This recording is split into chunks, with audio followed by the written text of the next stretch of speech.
Back now with more of our E! News special, Rob and Kristen, Immortal Love. The couple has managed to bounce back after that very public cheating scandal. So how are they doing now, and what's next for them as the end of Twilight draws near? It was the cheating scandal heard round the world. In July 2012, Bella from Twilight was caught on camera with a man that wasn't her beloved co-star, boyfriend Robert Pattinson. While the talk about the scandal took on a life of its own, Rob and Kristen retreated to separate corners of the world. Rob and Kristen were living together in the Los Feliz house that Rob owns, and they both moved out of that house. Kristen had to live a life of a fugitive. She was moving from place to place every 3 days because that first picture of her post-scandal was kind of the one picture that all the paparazzi wanted. Kristen and Robert stopped speaking to each other.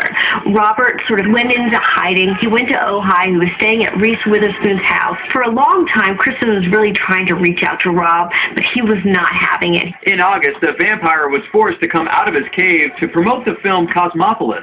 What do you say those fans out there? 3 days they've been waiting.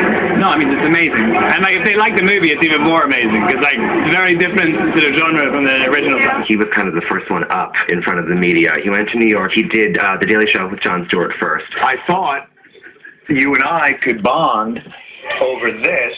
To do a thing and talk about, boy, you are better off. Kick him to the curb. My biggest problem in my life is I'm cheap. And I didn't hire a publicist.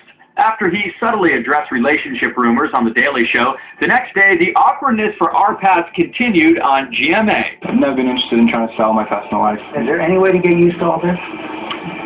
No, I don't think so. I think if you start getting used to it, it means you're going crazy. Without actually ever talking about it, he let everyone know that he was doing okay. And I think that's for his fans what they cared about mostly. Even though she was under a deep freeze by Twilight fans, K-Stu's relationship with our paths was starting to thaw. Things slowly began to trickle out, that they were talking again, they were texting again. We started hearing from sources that they were spending time together.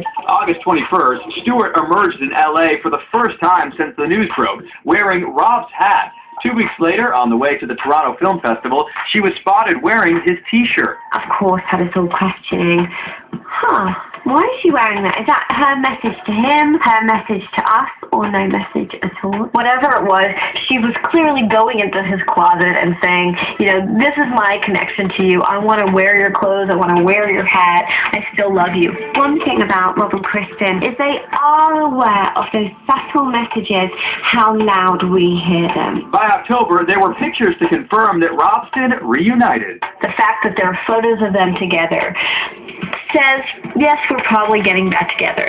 But they're not going to do interviews about, this is what happened, this is how we got back together. They'll let people sort of guess for themselves. Rob and Kristen right now are really taking it slow. They have not moved back in together. They're spending a lot of time together. They do sleepovers. They have date nights.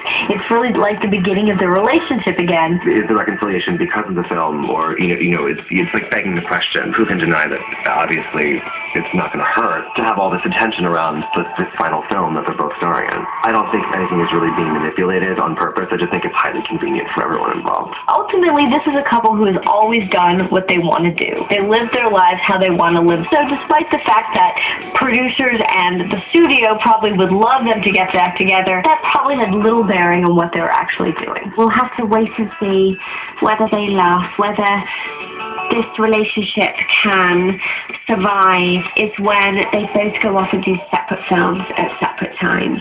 That's when inevitably Rob is going to question whether Kristen can remain faithful. Now that Twilight is over, it really marks a new beginning for Rob and Kristen. They lived in this bubble of Twilight, and that's a lot of what brought them together and what kept them together. When all of those restraints are removed, you may see them start to grow apart. They're definitely entering new phases of their careers and their lives. Have you had time to reflect on it and really say to yourself, this is it, it's over? Such a relief to finish. Not because I want it to be over, but just because you have these moments that are so close to you.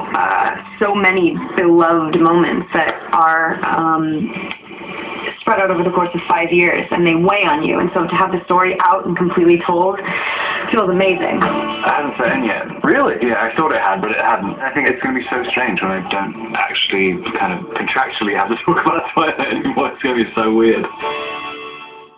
No matter what happens, there's no doubt the world will be watching and weighing in.